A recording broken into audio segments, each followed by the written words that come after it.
Hello my fellow pilots and welcome again to another episode of Star Citizen FM, episode 64. Star Citizen FM is the longest running fan show in the verse determined to bringing you up-to-date information on the community, Star Citizen, and anything else in the verse that might catch your fancy. Star Citizen FM is hosted by yours truly, Dr. Hawk, so join me as we go over some of the highlights of this week. The first article that I'd like to talk about today is the Arena Commander multiplayer rollout. Now I know there's a lot of citizens out there that have been eagerly chomping at the bit to get their hands on their own ships and fly out into the big blue yonder and shoot at other citizens, namely myself. I'm pretty sure I'm somewhere on somebody's target list. Well, if you're anywhere within the 200,000 citizen number, so if your citizen is 1 to 200,000, or anywhere in between, you will now have access to the Arena Commander multiplayer module. Congratulations! That is if you get in. Currently, being that CIG decided to pull a CIG, us Star Citizens in our traditional history have managed to, drumroll, crash the servers. Repeatedly. While some people are able to connect to the Team Deathmatch module that was added in the latest patch that I will be going over, trying to connect to an actual match of Arena Commander is almost impossible, or at least for myself at the moment. Some people have been able to get in, while others are reporting difficulty even logging in. There are some multiplayer tips and tricks that citizens have been offering on the forums as a method to try to get into Arena Commander, but unfortunately, through my own efforts, I haven't noticed any efficient outcome out of these methods. So, to those of you who have been installing and reinstalling your client, unfortunately that's not going to do much. Now, talking to some of the devs on Chatroll has revealed that they are working hard on the issue right now and are trying to get the servers up to speed, as this is currently intended as a stress test. And I quote from the comlink, "We launched patch 12.4 last night. This update brings a couple of new additions to the table. First off, as I'm sure many of you will be glad to hear, we're rolling multiplayer out to everyone up to 200,000 in this update. A big thank you to everyone who has helped us by playing the game. We hope you've been having fun too. Now that the patch is out, we've enabled multiplayer for all backers through Citizen 200,000 and up. Please help us stress test this server as we move towards open multiplayer for all backers." Seeing that this floodgate method is intended to stress test the servers before they actually break on, say, release, the best thing we can do is sit down, be patient, and jump into Vandal Swarm and make sure that our skills are up to par for when the multiplayer is more stable. I know there's a lot of you out there that want to be shooting me right now, but you're going to have to wait. Until then, let us go over some of the patch notes for Arena Commander so you can know what has changed and what is not, and what is still broken. So with the release of patch 12.4, we have various fixes, changes, and new bugs. 99 bugs on the wall, take one down, patch it around, 127 bugs on the wall. Such is the nature of programming, unfortunately. But here are our fixes. Players are now able to connect to Broken Moon. Performance improvements when targeting enemies in single player. Chain gun firing sounds and animations no longer cut out. Matchmaking and server stability improved. Of these points include reduced rotational and positional errors of players in multiplayer. This is the infamous spinning that you see in multiplayer, as with some of my matches. Resolved issue with players returning to Hangar in the middle of matches. Bandwidth optimization improvements. Session token authorization added, improved sync between instance manager and matchmaker, and improved matchmaking queue functionality. Some of the crash fixes include attempting to zone into a multiplayer match fixed, choosing return to Hangar is crushed, during multiplayer matches, stability for the win, no longer crashes when round ends. After running out of map border, you die, but you don't crash. Well, your ship crashes and explodes, but the game doesn't crash or explode. You can now alt-tab to the loading screen, on the loading screen without crashing. Sounds no longer stutter on missile lock sounds. Freelancer model no longer flickering. Missing textures on the calendar are found, as well as animation issues fixed. Balancing has been added as well. Ballistic weapons, if you check your hangar upon loading up your ship, now have their appropriate ammo boxes. You unfortunately cannot use unlimited ammo on your Klaus and Werner mass drivers or broadsword weapons. Additional features include shield indicators added to the ship model on HUD, added control mapping for the G9040 HOTAS, improved weapon fire sounds that have more guts and punch. Some of you, if you've tried different weapons, will notice that this has changed. The whoosh of other ships flying by close to your position, the whiz of other players' ordnance as they fire at you, new explosions, and improved sound mix. Unfortunately, we now still have more known bugs and issues. The 300i's right landing gear is offset from the ship. Some of you with the 300i will notice this when you go to dock on your ship. Rather than being inside, it's slightly to the right and below of your ship. It, as far as I know, doesn't count as a hitbox in multiplayer, but I have not confirmed that. Firing range no longer aims after entering a second time. Higher latency connections can experience the following issues, so if you're across the pond, you might want to take note. Your IFCS issues causing the ship to fly erratically or very slowly. Character standing in the cockpit or offset from the seat or in controls. If this happens, reset the client. And character experiencing an extreme head shake. This again can be fixed by resetting your client. Other issues are matchmaking can show stuck in queue and may require another attempt. So for example, if you log in to find a match and you notice nothing happening, just end that search and search again to find another match. You can be kicked back to the hangar on connection attempt. Sometimes the helmet turns invisible. This is infamous, it's been around for a bit. And they are continuing to work with AMD, NVIDIA, and Crytek to work on Crossfire and SLI issues and improve multiple GPU performance. Those are our patch notes for 12.4 for, I believe this was released on July 2nd, 2014.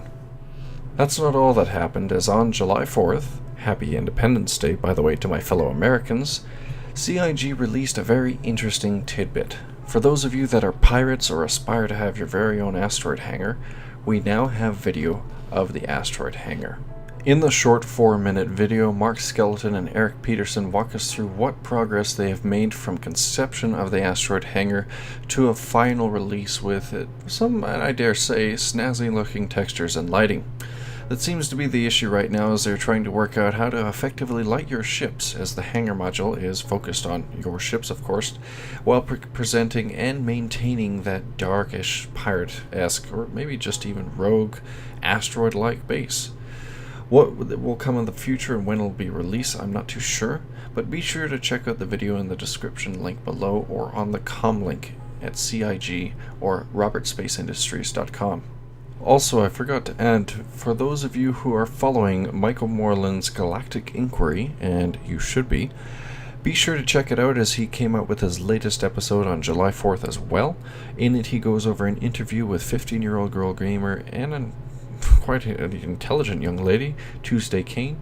Wes Bell from The Whole Truth appears on as well as other shenanigans and awesomeness from Michael Moreland. If you're not familiar with Galactic Inquiry, it is Michael Moreland's attempt to start a hub, if you will, of Star Citizen community content. While he spearheads the show, he plans to bring together and is bringing together Star Citizen community video makers, podcasters, artwork, etc. Anything that would encompass Star Citizen, he makes sure to spotlight and show.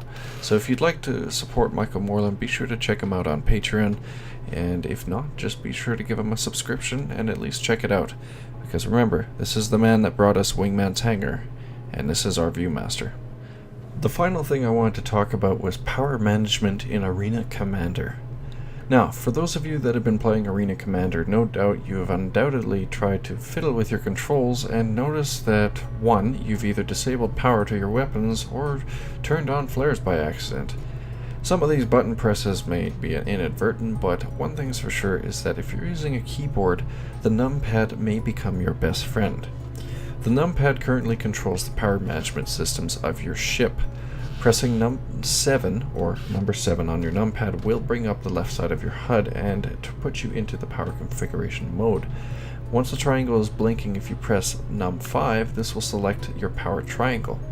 Use the arrow keys on your number pad, numbers 4, 8, 2, and 6, to align the power how you like it. Grid 1 or G1 is weapons, Grid 2 is avionics, and G3 or Grid 3 is shields. After you've aligned it to the way you want, pressing num9 confirms and locks in your selection. Does this sound awesome? It actually isn't. Doing this in real time takes about 5 to 10 seconds depending on what you want, and unless you've trained it, it's actually quite cumbersome to use. If you're watching the above video below, you're going to hear the volume cut in, and you're going to hear how I myself have used a program called Voice Attack, which was shared to me by Birdman, who hopefully you've met in the Arena Commander module, on how to use voice commands to tell your ship what to do so you can avoid those long second delays when trying to fly your ship. Lock on. Locking on. Lock on.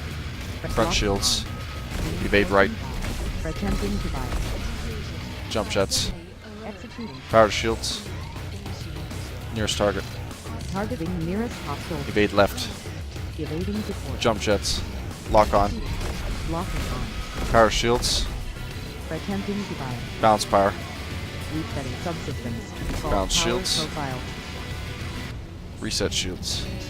Balancing shields. Lock on. Locking on. Attempting to fire.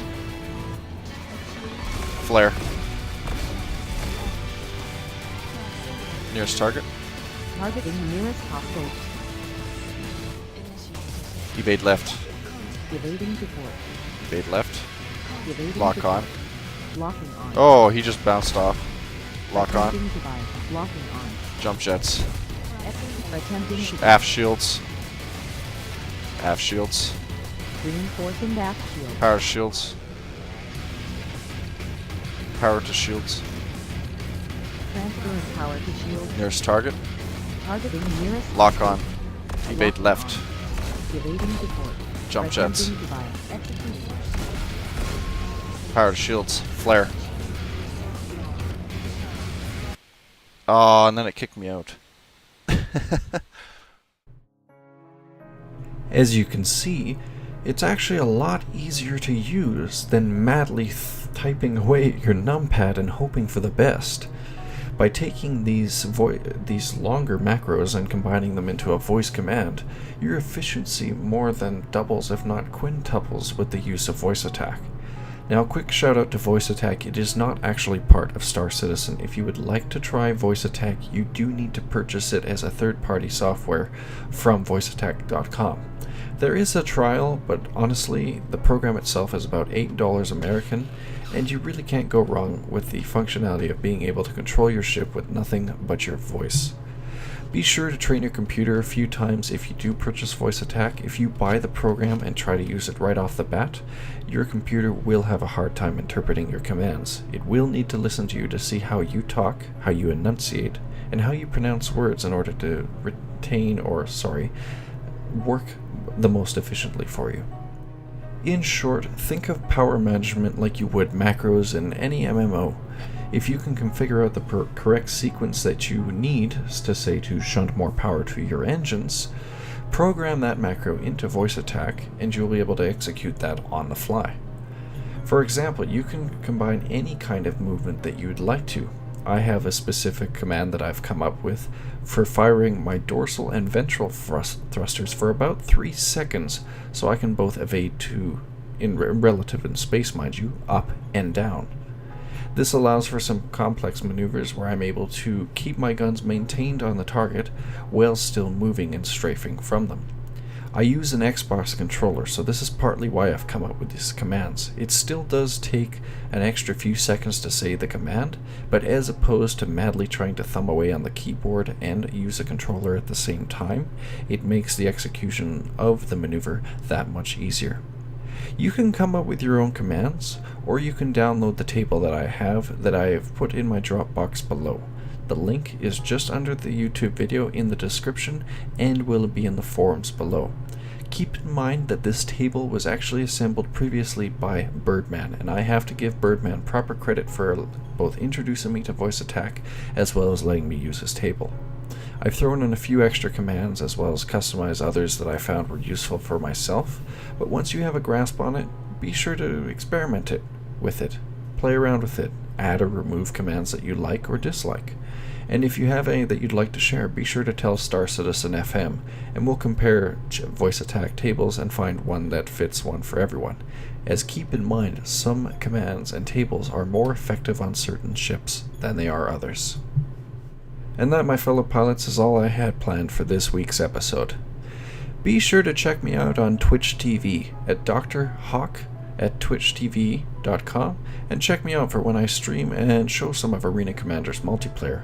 Hopefully within the upcoming days I'll be able to stream some matches with voice attack for those of you who are still curious and need help setting up your tables.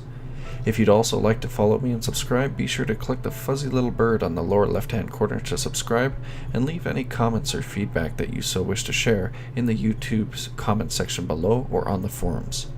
Finally, I now have a Patreon account where you can support Star Citizen FM and help with Star Citizen FM's production. Even if you don't donate, your support is appreciated just by watching the videos. And if you're worried about being overcharged by Patreon, you can easily set a monthly cap to bar any further charges. Now, I'd like to thank you guys all for tuning in and watching Star Citizen FM. This is Dr. Hawk signing off, and I look forward to seeing you guys next week. You all take care and fly safe.